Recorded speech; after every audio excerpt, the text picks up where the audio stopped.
Hello, welcome back to Anime on the Sea to Sky. Spring has sprung. We're finally in the middle of the transition period between the winter and spring 2021 anime seasons. And considering that we are in the middle of April, we are getting more and more light as the days get longer and longer, which has definitely been a nice change of pace after leading ourselves out of the winter season. But mostly the anime that we are looking to watch transition from place to place here, so before we get to those, there's only a handful of major stories that have essentially popped up. Relatively big news for those who are essentially fans of these two series, but besides that, not a lot has really happened. Besides Funimation actually trying to put down a settlement to go through the majority of their lawsuit that happened in the middle of their acquisition of Crunchyroll, at least they're going to be able to move forward with that to see how exactly they will be able to, as this season has been going, transition into a much better acquisition period as the days go forward and the year goes and moves along. So, Attack on Titan has finally concluded in manga form.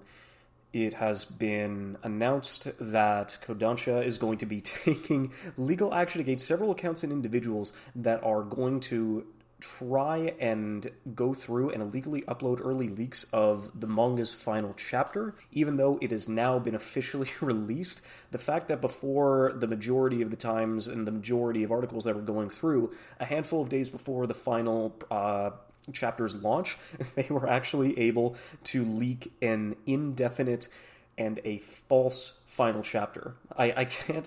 Isayama submitted the draft for the final chapter the day before, and they went through the majority of it and came up with a handful of countermeasures in order to make sure that people would have no idea which chapter was the real and which chapter was the fake, having drafts of both a false narrative and one that was actually the correct conclusion to what the series was. So considering that recently the first part of the final season of Attack on Titan has finally ended, I'm really anxious about what essentially I want to do. Do I want to wait, considering that we all know that it's going to be winter 2022 when the second half of the final season comes through, or do I just bite the bullet now and go read the manga? So I guess I'll just kind of leave that one up in the air at this point in time and decide on whether or not I want to at least go and continue with it in manga form, or wait like everybody else as an anime only and to finally see the conclusion of the series that has been on the air since 2013. But in terms of a show that is arguably just as big, finally being able to announce their sixth part of their long-running series of JoJo's Bizarre Adventure, fans would be delighted to know that Part 6 is finally getting an anime adaptation with Jolene Joestar, with Jolene taking center stage as Stone Ocean in this adaptation. Now, to be fair, this is probably one of the only ones, and it's a really big mark on my record, considering that I got halfway through Stardust Crusaders, which is the third part of JoJo's, and then proceeded to drop it, even though it was in the middle of airing. So at any point in time, if I'm going to have to jump back into the series, which is not necessarily a high priority on my part, since I thought it was fun and engaging, but not something that was as hype as it was, even though, to be fair, I was watching that series, what was it, back in 2014 or so? So, I mean, given 7 years, I might have been able to amass enough knowledge and actually get a little bit of an inkling of interest to try and get myself back into the series, but at this point in time, I can just be happy for the fans of JoJo who realize that finally their sixth part is getting an official adaptation, and honestly, we don't know what the date is going to be just yet, so they'll still have to wait just a bit longer in order to figure out when they're actually going to be able to set their eyes on this new green adaptation. But only time will tell, so I'm kind of happy for them, and let's just see how that goes. So, like I said, not really a lot of news in terms of the majority of it, considering that this episode is mostly just going to be a transitionary period, just kind of looking back and seeing how the majority of the shows that I watched back in the winter 2021 season ended up faring, and what I'm going to be watching jumping into the spring 2021 season for the shows that are already out, and the handful of shows that are still waiting to be aired, but I'll at least be able to give a handful of opinions just to kind of see how that season is going. So, I mean, to start off with, the biggest shows that I did not watch in this case would have been Jobless Reincarnation, ReZero's second season, Quintessential Quintuplets new season, Oh god, was there like anything else massive? I mean, Seven Deadly Sins wasn't necessarily on my radar. Redo the Healer was just kind of it did what it did, apparently. I don't even know. But apparently the best one that I missed out that is going to be sitting on my list for I guess quite some time is apparently Skate the Infinity. Because it was just a blast from everybody that I had heard watching it, and there was not really much that you could essentially like be mad or sad about going through the majority of this, considering that what was it? It was an original source by Bones, and they basically just tied a lot of their passion into this, and everybody was just kind of along for the ride that it went through. So, I don't know. Everybody that I heard said they liked it, so at least that's some place to go towards. In terms of the shows that I actually did watch and complete, I guess we'll just get the lower end of the shows out of the way. I mean, we finally finished up the second half of Higurashi's essential sequel season at this point in time, Higurashi ni Go, and it just we're going to be getting another season. It's just it's going to keep moving forward, but there's not really much that I cared about in terms of this, especially with the fact considering that the first 12 episodes were just rehashes and like resets for like all the arcs that happened in the first series, but only with little twists just to kind of like throw a little misdirection your way. But even then, there wasn't really much for me to get excited about it. There's a handful of people that really loved the turn that it was actually able to take, and they're going to be invested going forward. But I mean, for me, I'm just kind of like, I don't know, dude. We could have just ended that, like, what was it, 48, 50 episodes for the original? Like, just go back and watch that. Like, that's honestly all you need to do. This is not necessarily... I mean, I could just eat my words, considering that with the new season coming through, maybe the story can go in a more interesting direction just to kind of see how that rotates, but I just can't really see myself getting too, like, engaged with essentially what's going to be playing out over the next couple of seasons, so... I don't know, it comes out when it comes out, but I'm not really that enthralled about seeing, like, another season of Higurashi, so I don't know, I'll just kind of let sleeping dogs lie with that. Everybody who watched The Promised Neverland second season was disappointed, to say the least, and for me, it was just laughably bad how rushed and out of place the second half of this second season went. And it's just like a comedic disaster, even though apparently people didn't necessarily enjoy the ending of the manga that much, because there was a arc that happened immediately after that would have taken place in the middle of the second season, but they just hashed it out. I ended up just like not going back to read the manga, considering that I knew that I was going to be getting myself in trouble like right off the bat. But I ended up watching a really decent manga review of the whole thing and what was supposed to happen. And I think up until they got to the end of that little tidbit and the handful of arcs that followed, I think it would have still been an enjoyable watch with a like mediocre conclusion. But the fact that they knew that this wasn't going to get an extra season, that they knew this wasn't going to be getting in any extra form of content in the forms of OEAs or movies to finally hash out the last of it, like, even not being a manga fan, I was laughing my ass off at how ridiculous let's just put it this way, the final 4 to 5 minutes of the final episode was like a slideshow of what happened in like the final 40 chapters of the manga, and it was just oh boy, it was just a sight to behold, because I think this might have been like the biggest downhill turn I've ever seen any sort of manga adaptation get. It was absolutely absurd. So everybody is just going to mark this down as just kind of like, well, you know, I don't know. It was an adaptation. Manga's over. It's not necessarily something that people are going to be looking back on. Like, there's no rereadability at this point, or watchability after all of this is said and done. So it's just a really tragic part where essentially this show is just going to go down after having such a monumental and really like well laid out and put together first season, which was honestly one of my favorite shows of, what was it? I think it would have been like 2019 or so. It did a really good job, but what essentially happened with this second season is going to be talked about in terms of like, how do you fuck up an adaptation? And it's going to be kind of interesting to see how people are going to remember the show, but at the very best, it's just going to fall from memory within a couple of weeks, and that's the last we'll ever hear of The Promised Neverland. Oh, geez, Log Horizon ended up getting a third season after 4 years of dormancy, and it was just, I did have to like reread up an article that somebody was able to post up on the anime subreddit, just so I can like catch up and say, okay, so what are the political standings? Who's facing who? What are the land wars? Like, what are the like places of everybody about the round table, and what are their goals, and what essentially they're moving around? And it's just kind of like, holy shit, I really just missed out on, because I don't remember really enjoying the second season that much. Especially with the fact that it's like, damn, like 4 to 5 years ago, like I'm actually going to have to go back, and if they ever do put out a fourth season, I'm going to have to like redo and like re-catch up on a lot of the stuff that they went through and adapted. But I don't know, it's just more Log Horizon. I would imagine if you watched, like, if the only reason, which of course is pretty basic for saying this about, like, a season 3, but it's just, yeah, the only people who watched this were who, like, liked and enjoyed the first 2 seasons, so there wasn't necessarily much that you could do or say to dissuade people otherwise, and so I thought it was fine. I hope that it doesn't take another 5 years for a 4th season, but it's just considering that now I can't even remember who adapted this.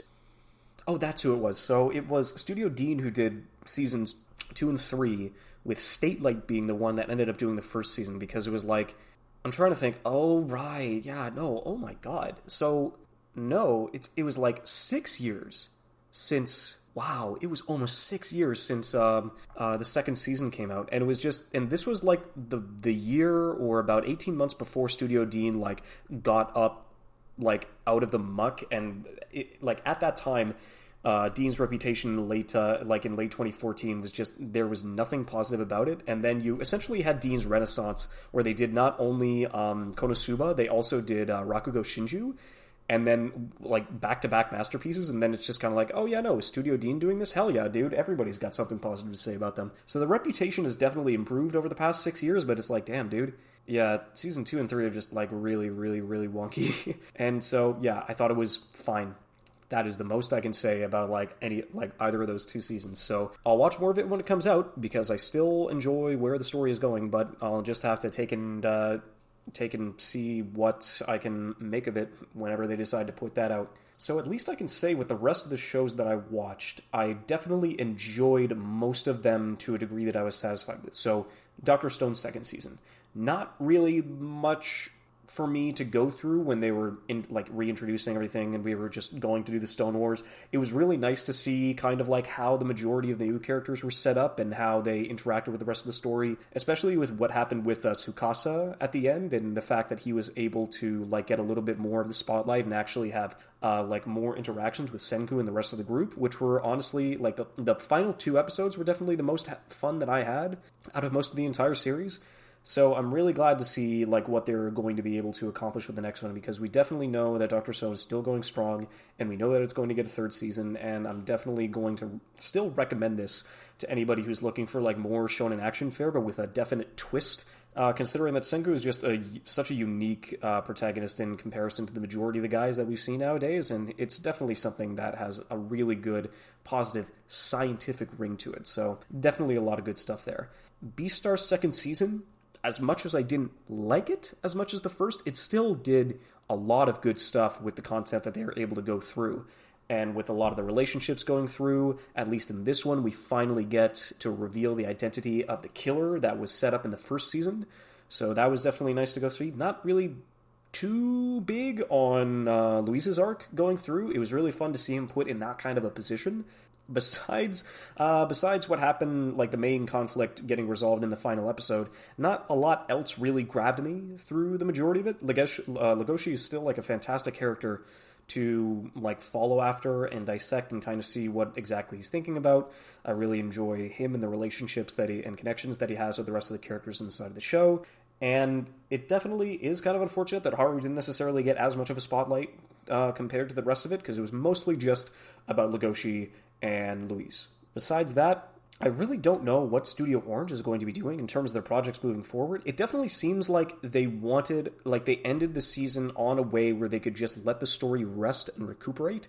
I think Beastars is closing up its manga like relatively soon, within the next year and a half. So if they ever do decide to go back and like adapt the whole thing, I really hope that's not the case, because I want them to adapt Hoseki no Kuni, Land of Lost Stars first. But Hoseki no Kuni has been on like a fucking 3 to 4 month hiatus, and I don't think I can stand it. It's so, I can't believe it, man. I cannot believe that it's actually been this long. It's like, oh yeah, no, we're going on hiatus. You told us this at the end of that chapter, and we're thinking, okay, well, 2, 3 months. Yeah, no, it's not too bad. What, dude? It's nearly 4 months, man. We just need a new chapter. We need a new chapter of Land of the Lustrous. It is so fantastic because we'll lead on with because Orange did a co-production leading into what I'll talk about one of the shows that I'm watching for in this spring season. But I'm curious to see where or what their next major solo production is going to be, because they don't necessarily have anything lined up as of yet, or publicly known as of yet. I would imagine they're already working on the next big thing, but they are still my favorite rising studio to date, so I'm really curious to see how they essentially make that out in the future. Did I go through this? Oh yeah, no, I guess I did. Yoru Camp second season. Not really a lot to say. Incredibly comfy, incredibly satisfying. I really enjoyed the time that I had with it. If you liked Yoru Camp Season 1, you're definitely going to love Season 2. And on top of everything else, apparently, they might get a movie adaptation coming out in 2022. If this wasn't... Although, because I keep trying to think, was this an April Fool's joke? Because it came out for us on April 1st, and whenever somebody decides to announce anything around those things on that kind of date, then there's not necessarily any like positive or any like definite thread that you can follow towards. But at the time that they were setting this up, it wasn't April Fool's Day in Japan. So thankfully, it definitely seems like we're surprisingly going to be getting a movie adaptation, which is possibly going to be original, because I'm pretty sure they covered all the volumes of the manga with those 2 seasons. So I'm really curious to see what they're going to be able to accomplish getting a full movie. And from the concept art that they're releasing, it looks like they're going to be like college students, or they're going to be in their like early to mid-20s. And I'm really curious to see how they're actually going to be able to translate that and move forward and just kind of see, which I would imagine the characters that we know aren't necessarily going to grow up that much. They're just going to be the same people. It's all said and done. We already know how they act and what their personalities are, so it's not necessarily going to be that much of a change. But I'm really curious to see how they're going to be able to like adapt this part of it, and I don't necessarily know if they're going to be consulting with the original mangaka to kind of see how they want to take the story, or if they want to make it just completely original with just their consent and their blessing, but I don't know. We're just going to kind of have to wait and see how that goes up and happens, and yeah, just wait and wait and wait some more, unfortunately. Let's go through the last one. Was this the only... Yeah, I guess so. The only major romance show. I can't remember the last one I watched, actually. I'm going to have to go back and double check around that. But Horimiya, after, running as a webcomic, I think, since the late 2000s, they lined it up with the conclusion of the monthly serialized web novel, and it was able to conclude on the graduation day, and it was able to conclude on the story and what they've been able to accomplish over the past decade or so, just over a decade. And I really did enjoy this. I can definitely see why people thought it was a little boring whenever they decided to focus on the side characters, which is... I can definitely understand that, but considering that the side characters in of themselves, they had so much personality and so much clash and not necessarily conflict, but chemistry. That's the word I was looking for. Because they were a really good tight-knit group. Even before Miyamura ended up coming into their lives, they were still really, really nice, really positive, and it was a really good thing, a really good tight-knit group, and people who are able to keep both Hori and Miyamura grounded. So it was definitely nice to have that kind of group fit in so well around them. But the major part and the budding of their relationship was incredibly satisfying and definitely a really, really touching. I really enjoyed seeing them actually be able to grow together and meet up and form this connection and bond, and where they're able to take it. It was definitely something that was enjoyable, and I can only imagine how the people felt when this finally concluded, considering that I would imagine, for those who had been reading this since the 2000s, this was most of their lives. And I can only imagine how that kind of felt when it finally concluded after such a long period of time, and there was some finality to it.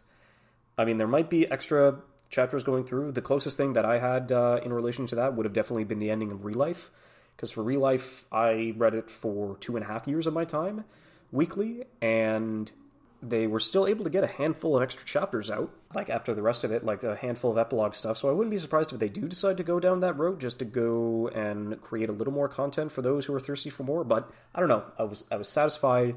It was a really great romance, and I would definitely recommend it, because there's not really much else I can say about it. Go give it a watch. So for something a little more drab, a little grayer, with the conclusion of the first half of Attack on Titan's final season, I enjoyed it. There's not really much that we can, knock it for, considering that it's the first half of a whole that we still have no idea what the picture is. Of course, people who have read the manga and finally gone through the conclusion know how it ends and kind of how the majority of the directions are going to be taking the rest of the characters. I do like what they were able to do and what they were able to set up with just a short amount of time.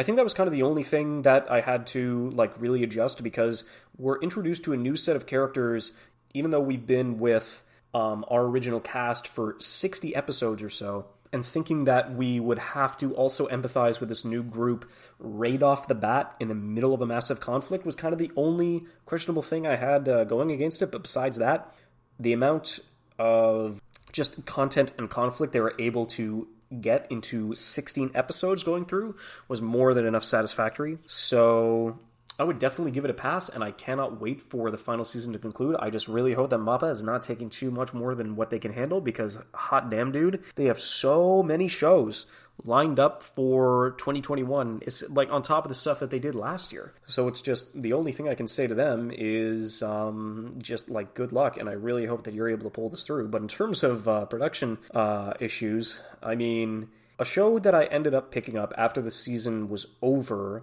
due to a recommendation from a friend of mine, would have been Wonder Egg Priority. And I understand that it was as far off anybody's radar as it was off of mine when it started at the beginning of the season, and it picked up more and more momentum as the weeks went along, and everybody was enjoying it. And then we hit the midpoint, and then we hit a recap episode for an original 12-episode series, and that's terrifying, considering that you know that if this is what's happening in the middle of the production, you know that something is going through, but something isn't right, and you know that considering that the entire anime industry is just crunch time incarnate in of itself, and with no unions and no real way for us to support the individual creators that go from behind the scenes and are actually able to make this production into reality, and then you come out with articles and tweets basically going through that one of the animation producers essentially had to be taken to the hospital twice just to get the thing out the door,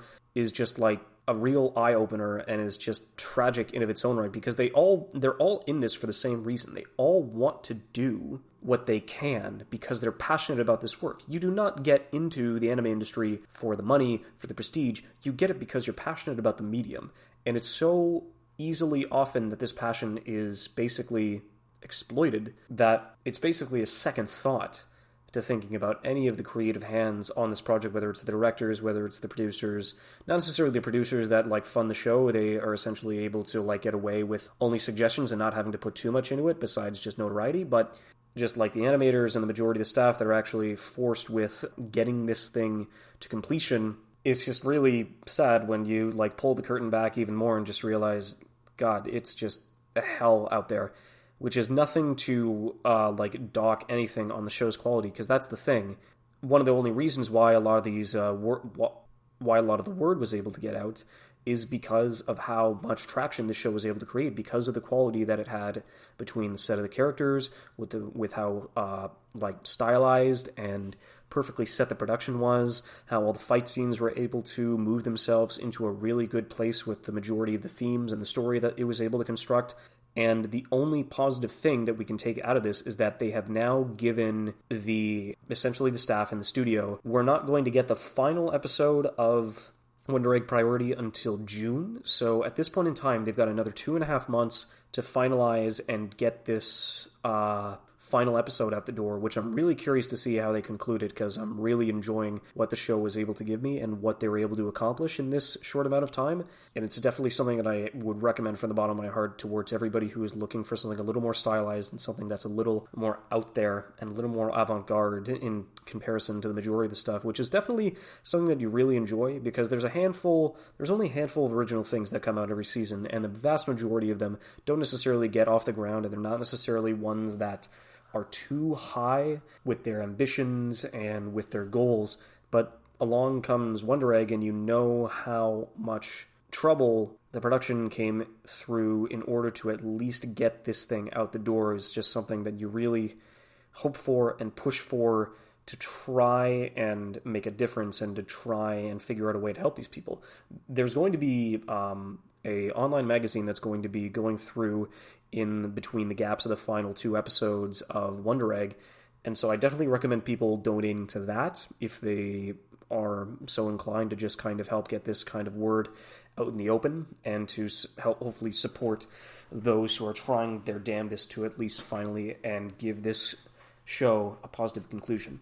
So, oh boy, well, moving on with that, I guess we'll finally take a look at what has already come out and what I've been jumping into and watching in the spring 2021 season. And so I guess I'll start out considering that just this week we finally ended up getting the first episode of the World Ends With You animated adaptation. This is the first time I've ever watched an anime adaptation of a video game that I've played. I've not been into Danganronpa. I didn't read the visual novel for Steins Gate or for Fate Stay Night.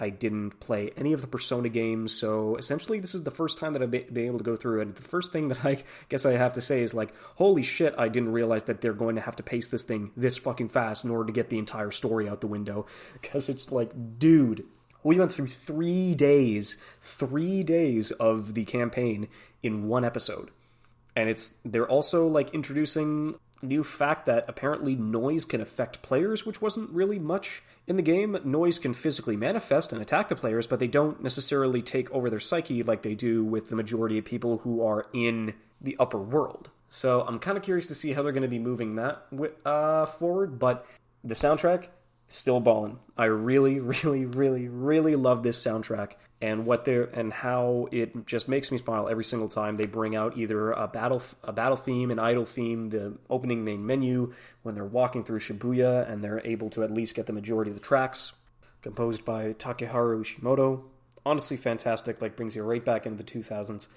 I really did enjoy the fact that I was able to go back and re-experience the majority of this stuff that I went through. I mean, to be fair, considering that I did play the remix on the Nintendo Switch, that was also a fun time to go through, and I think I got that either at the end of 2018 or the beginning of 2019. Either or, it was definitely something, at least for the first time in a while, something positive to look back to and to go back and replay, because The World Ends With You, even though I've already talked about it at length on another podcast of mine, or another podcast episode, it still doesn't have that much replayability, considering that once you beat the game, you're still able to go back and do all of the unlockables, but you can pick which day that you decide to reenact. And so from there, you're able to go and get the unlockables and read into a little bit more on what the story wasn't able to fully and conclusively tell by the end of it all. So that's basically the only extra content that you can go through at that point, and that the fact that the Switch somehow has a 2-player mode, which was kind of interesting, but I don't know, you know me, single boy out here with only 2 hands, and unfortunately I had to use both of them to get the majority of the controls down. But I'm curious to see how the rest of this adaptation is going to go. Another season of My Hero Academia. I'm less curious on how the first third of this is going to be, as I am curious how they're going to be able to do the next arc. And this next arc is going to be a lot longer than the initial fight between Class A and Class B, but I'm really curious to see how this adaptation is going to present that and what it's going to be able to accomplish by its own merits inside of this new space that they're going to be able to adapt it from. So I'm really curious to see what the second half of this season is going to be able to bring to the table. But until then, I think I'm just going to patiently wait and just kind of see how they're going to be able to get Class A and Class B to fight. Maybe we'll have a cut done by Taka Nakamura.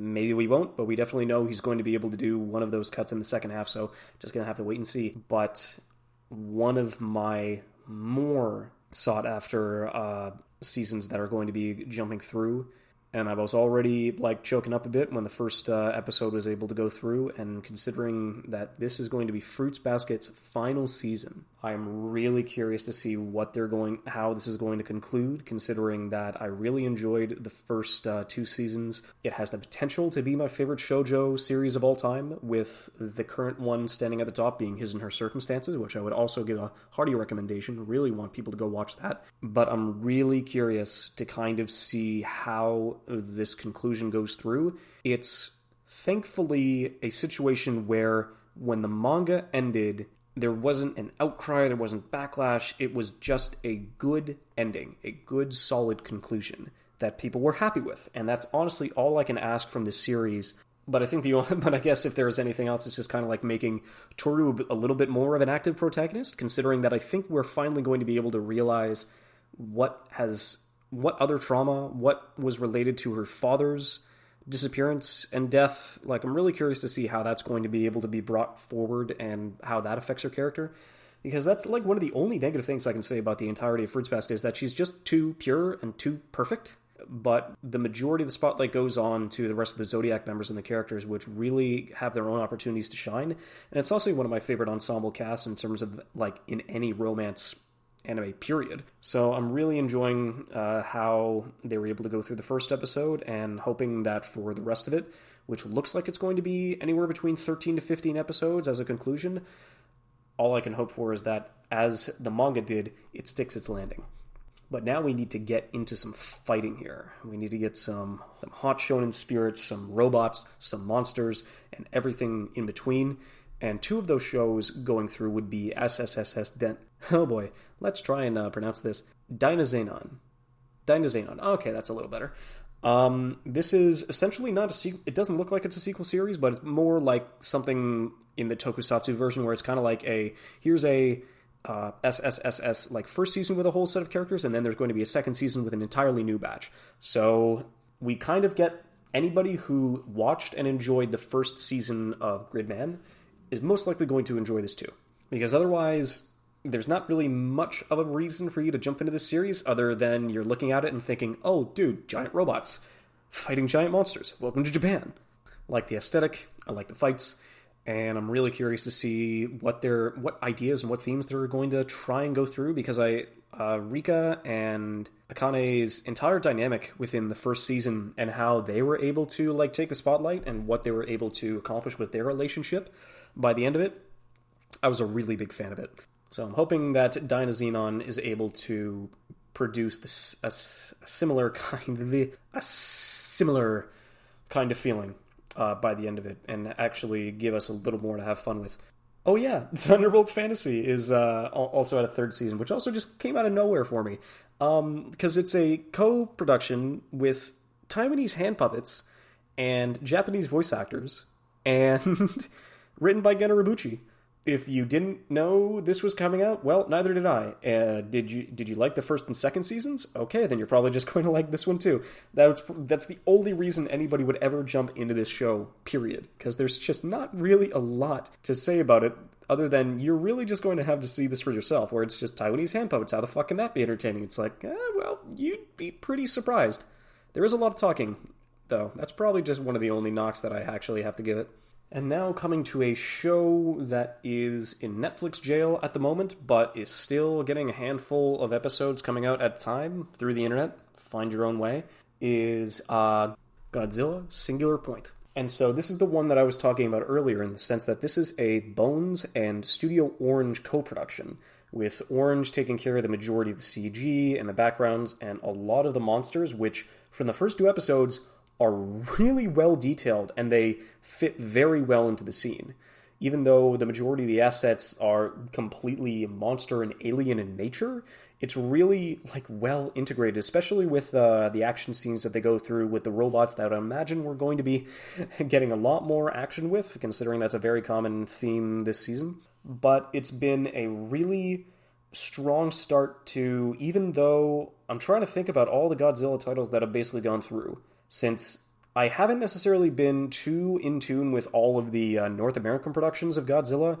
Where, what was it? There was Godzilla, and then there was King of Monsters, and now there's Godzilla vs. Kong, which is now out on HBO Max. But I heard positive things about it, but it's not really too high on the priority list. I did watch Shin Godzilla by Hideaki Anno, and that was an incredibly entertaining and a good back and forth in terms of just production and action and conflict and bureaucracy, or the mockery thereof. And so, considering that this is going to be the next Godzilla part of the franchise that I guess it is part of the franchise since it still has the majority of it. We don't know how they're going to tie in because the titular monster has not shown itself in the first 2 episodes. Well, it might have. Well, it might actually have, but we don't really know how it got to where it is. So we're just going to have to wait and see how this story decides to progress and just move forward. And then the same deal, another series that I didn't necessarily knew, it didn't really need a second season because I was incredible, and I was still like palpable and enjoyed the first season that ended up coming around with it a couple of years ago, which would have been with Megalobox. And Megalobox now has a second season, and it's not traumatizing, but it's just really depressing. Like, dude, Joe is fucked, man. Joe is just down in the dumps, addicted to painkillers, puking in back alleys, just trying to go through any semblance of his life and still being able to find some spark and some energy just to keep him alive. With a lot of stuff being narrated or given exposition in the background that you would really have to like go through with the handful of news reports that's essentially giving you the majority of the stuff that's happened over the 5-year gap that has happened between now and the end of the first season. We can kind of have an idea about where it's going to go, but I don't know, man. It's you all gotta hope for him because he is Gearless Joe. He is the guy that we have to fight with, and just seeing him in the state that he has gone through in the first episode was just, dude, depressing as all hell. I'm really hoping that at some point in time he's going to be able to get some positive reinforcement from the old people that he had in his life, because it seems like he's taking steps in the right direction, but right now he is just possibly at his lowest point. Yes, so I guess the last one that I haven't been able to talk about too much, considering that it still isn't out at the time of this recording, would be To Your Eternity. And this is from the same author of the one who wrote A Silent Voice, and that's basically all I got going for it, but that's all I need at that point because of how much I really enjoyed the story of the Silent Voice manga. Definitely, I still like the movie, but considering that with the amount of stuff that they had to cut out through that production just to try and get something as condensed into the 2 hours that they had to try and adapt that story, I still prefer the manga over it. But this was another one of their works, and at this point in time, that's all you gotta say to me. I am legitimately curious to see what kind of characters and themes that they're going to be able to put into this new adaptation, because there's nothing I know about it, there's nothing that I'm essentially looking forward to, but as long as I know that I've heard more than enough positive things, because there are so many people that have given this a good stamp of quality with the content that it's already been able to go through inside of its own manga run, I'm really curious to see what they're going to be able to accomplish and, actually try and go through with the real hard hitters that have been popping up this season. Because a handful of shows that, I guess at this point I'm curious but not really, not that curious. I mean, same person that did Fairy Tail did their other project, Eden Zero, is getting another adaptation. I really could not care less. Apparently, Tokyo Revengers has been a long-running story that has more than enough of positive reception to get through, even though the trailer that I watched for it made it seem very mediocre, so I'll just let people go through there. I've not seen the first season of Zombieland, so I would imagine people who really enjoyed the first season for this is going to be really curious about their second revenge season and how exactly they're going to be able to try and get Saga back into the public eye. I'm reading the Nagatoro-san, which is like Tease Me Nagatoro manga, and it's not really something that I have too much of a priority. Like, maybe I'll go and give the first episode a watch just to go through, but it's just kind of like going back on what I'd heard about a handful of the things, because it's been so long since I went back and read the first couple of chapters, where it's like, she really, really, really drags this guy through the mud. for the majority of the first, 10 chapters or so. So if it's just like, oh yeah, no, she's not going to be positive towards him at all until, episode 4 or 5, it's like, well then, what am I doing here? I don't even know. So I'll just kind of let Nagatoro, just run its own course and just kind of see what the majority of people, or how the majority of people react to it. But yeah, we'll just have to wait and see. There's not a lot else going through. I mean, Slime ended up getting a spin-off series this one. Apparently a lot of stuff is going around with 86. So I'll just have to wait and keep my eyes open out for that. I guess that's it. I mean, in comparison to what was able to go through, in comparison to what came out for the beginning of the year, winter 2021 was stacked, dude. And I'm still watching the same amount of shows in this season that I was in last. It doesn't seem like it's going to have as many hard hitters in comparison. But I mean, dude, last season you had, Attack on Titan's, first half of the final season. It's really hard to, kind of get some semblance of hype. I mean, we got My Hero, but that's kind of about it. There's not really many other hard hitters that can step up to the plate in comparison to what was actually able to go through in the previous. But, I mean, we are reaching this point in time where we already have a good idea of what we're going to be able to watch and adapt and see and consume for the next couple of months, which will lead us to about halfway through the year. But honestly, if this is what we started out with, if this is going to be the first half of 2021, dude, I'm extremely excited to see what's going to be around the corner.